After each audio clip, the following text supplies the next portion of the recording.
causó conmoción y que fue portada, de hecho, en todos los periódicos digitales. Dice, yo no maté a Pastorizo, fue mi papá.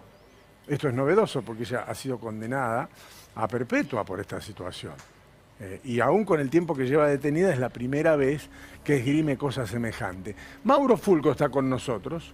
Enseguida vamos a, por supuesto, profundizar en el caso para aquellos que toman mordida a la historia y se preguntan hasta quién es Nair Galarza, porque a veces nosotros, los periodistas, damos por sentado que todo el mundo sabe de qué estamos hablando. Mauro Fulco en su momento, como el caso fue muy conmocionante, escribió un libro con Mauro Zeta sobre este caso y conoce, por supuesto, al dedillo cómo fue la condena de Nair. ¿Te sorprende lo que pasó esta semana? La realidad es que no sorprende la versión. Se venía barajando esto hace unos meses, se había adelantado, inclusive ella en nota con Infobae, con el colega Rodolfo Palacios, a quien le da la nota de ayer, en la que dice que asesinó su padre, Marcelo Galarza, a Fernando Pastorizo. Hoy hay otra nota del colega Palacios, en la que detalla de qué manera, dice que fueron juntos al lugar del hecho y que Marcelo Galarza lo siguió en el auto y que fue él quien apretó el gatillo. No sorprende, este cambio de estrategia se ve venir hace meses. Lo cierto es que una vez que se concreta y una vez que se enuncia, es rimbombante, es realmente rimbombante el hecho de que 4 años después, esto fue a fines de 2017, que 4 años después, en su quinta declaración, Nair Galarza haya dicho eso, haya responsabilizado a su padre. Me tomo de esa palabra. ¿Es una estrategia o es lo que pudo haber pasado? Te comprometo, pero es por ahí, ¿no? Lo cierto es que Nair es la quinta declaración. Ya hubo 4 anteriormente. En las 2 primeras, Nair Galarza dijo desconocer. Perdóname, Mauro. Sí. Quizás, Guille, no sean contradictorios las alternativas que vos estás planteando. Vos decís, ¿es una estrategia o pudo es la haber verdad? pasado? Quizás es una estrategia, pero además, perdón, Mauro, No, para la justicia, yo tengo que interpretar. De Entre Ríos. A veces, Entre Ríos, que está acá nomás, resulta lejano para el periodismo de Buenos Aires. Pero se habló de un crimen que llamó poderosamente la atención. Fernando Pastorizo fue baleado por su joven novia, Nair Galarza. Hasta ahí la crónica. Pero fue ganando dimensión el caso hasta convertirse en un gigante mediático.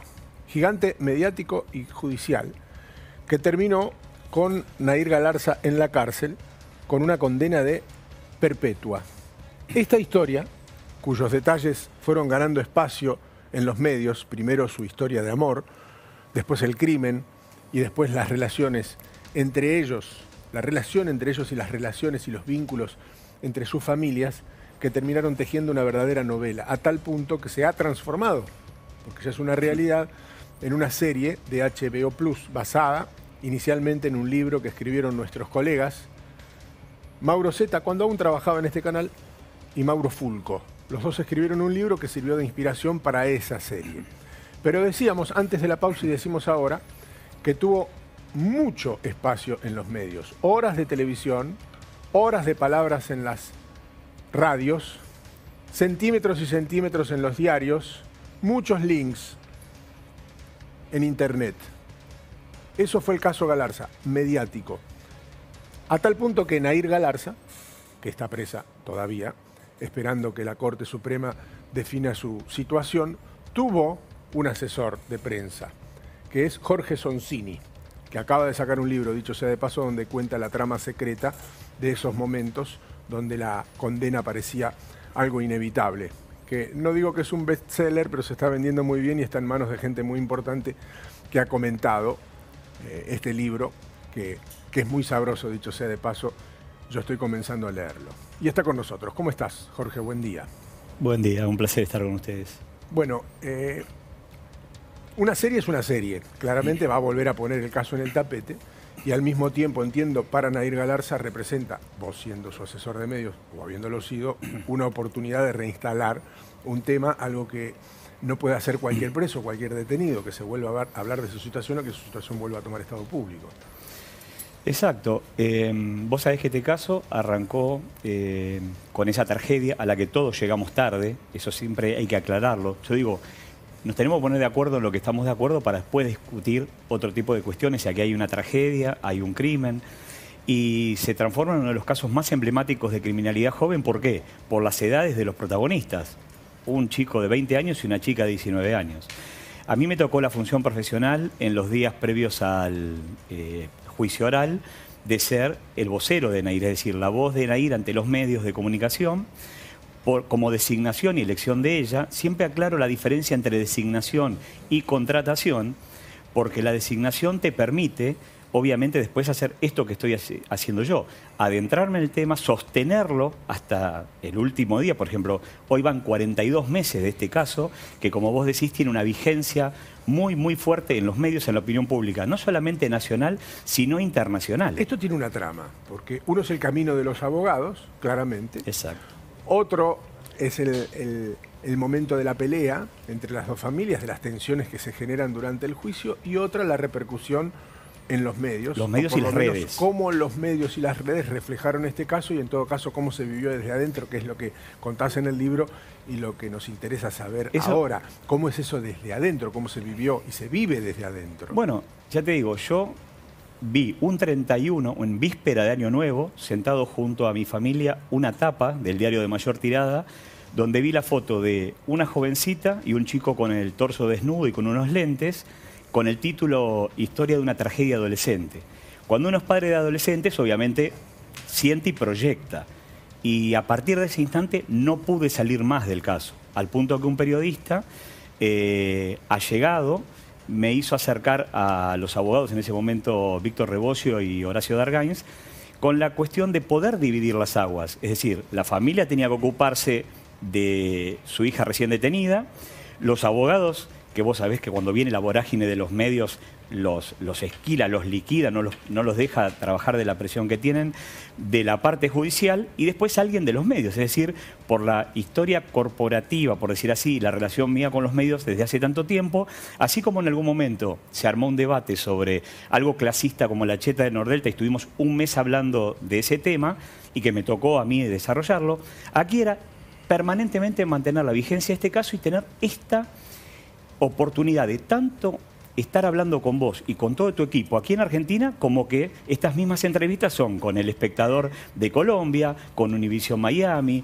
con Mar Centenera del país de España, con Joseph Capsanaz, o sea, todo el espectro de medios se interesó, sobre todo por las edades y un montón de cuestiones que nos cierran este caso y la pena, el nivel de la pena, que Nair Galarza con 19 años recibió una pena mayor a un genocida como Jorge Rafael Videla, a un cuádruple homicida como Ricardo Barreda, que se llevó puesta a todas las mujeres de su familia, o inclusive al femicida Monzón, que también fue serie recientemente. Hubo un arma y hubo un muerto. ¿Sí? Exacto. Hasta ahí estamos todos de acuerdo. Sí. ¿Cuánto influyó la opinión pública y los medios, crees vos, en la condena hacia Nair Galarza? Mira, no tanto los medios. Yo creo que lo más fuerte fue que el arco político y judicial de Entre Ríos estaba alineado. ¿Cómo es eso? decir, hubo un fiscal misógino, machista y patriarcal, como Rondón y Cafa, que el primer día del inicio de un programa de televisión se sentó en un programa de televisión y ya marcó cómo venía su falta de perspectiva de género. Es decir, dijo que el hombre y la mujer tienen la misma fortaleza física, que tienen la misma fuerza a la hora de una lucha, incluyendo la genitalidad. ¿Por qué? Porque lo que decía es que la mujer le puede pegar al hombre en un lugar donde el hombre no. Como si vos, que sos un hombre que conocés de boxeo y de lucha y de un montón de cuestiones, no pudieras entender que la fuerza de un hombre ante cualquier circunstancia, ante una mujer, es mayor. Ahí arrancamos sobre esos procesos. Y el libro lo que cuenta es todo lo que uno fue viviendo en este derrotero de 42 meses, por ejemplo, como un juez de garantías no garantiza y te manda a apretar exigiéndole a un jefe de una departamental que saque los medios, que saque a Sonsini y a los medios nacionales de la ciudad, porque igual la piba se iba a llevar 35 años por la cabeza. Esa fue la frase técnica. Ahora, Jorge, y ahí un punto, ¿no? Porque decías cómo reacciona el arco político. Me imagino que también el arco político muchas veces reacciona de acuerdo a la opinión pública en general, y ahí sí, los medios influyen en la opinión pública, y hay un hecho del que se habló mucho puntualmente, ¿no? Que es que se conozca el caso como el caso Nair. Exacto. Y cuando, digamos, se trata de un caso a la inversa, ¿no? Donde se trata de un femicidio, nunca se conoce el caso por el nombre del hombre, digamos. Técnicamente lo que decís, obviamente, me lo acredito. Bueno, pero periodísticamente, y perdón que intervenga y no Sí. me voy a poner en abogado del diablo, ¿no? Sí. Siempre dicen que la noticia no es que un perro muerda a un hombre, sino que un hombre muerda al perro, ¿no? Y en este caso es mucho más inusual este final que el final de un femicidio por día como tenemos en Argentina. Justamente, pero nosotros pudimos hacer algo más. Pero es Sí. muy interesante lo que él plantea. Yo obviamente sé qué es lo que hice permanentemente con las gacetillas día a día, que fueron muchísimas, hablando del caso Nair, justamente porque la idea era sostener el caso hasta este momento, porque ya se sabía que en Entre Ríos no iba a haber ningún cambio. Si arrancamos con un fiscal en televisión diciendo que esto es la contracara absurda del femicidio, y habló de machicidio, que ni siquiera existe la palabra, ya te das cuenta cómo venía, diríamos, ese proceso. Vergüenza en el juicio todas. La querella pidiendo ir rápido, cerrar el juicio para llegar a ver el partido Argentina-Nigeria. Es decir, la mujer no tenía, el tratamiento de la condena a una mujer no tenía ningún valor. Ya cuando se sentó estaba absolutamente condenada. Entonces había que sostener el caso hasta este momento para que la Corte Suprema de Justicia vea cómo se incumplieron todas las convenciones de violencia de género y protección de la mujer que firmó Argentina a nivel internacional.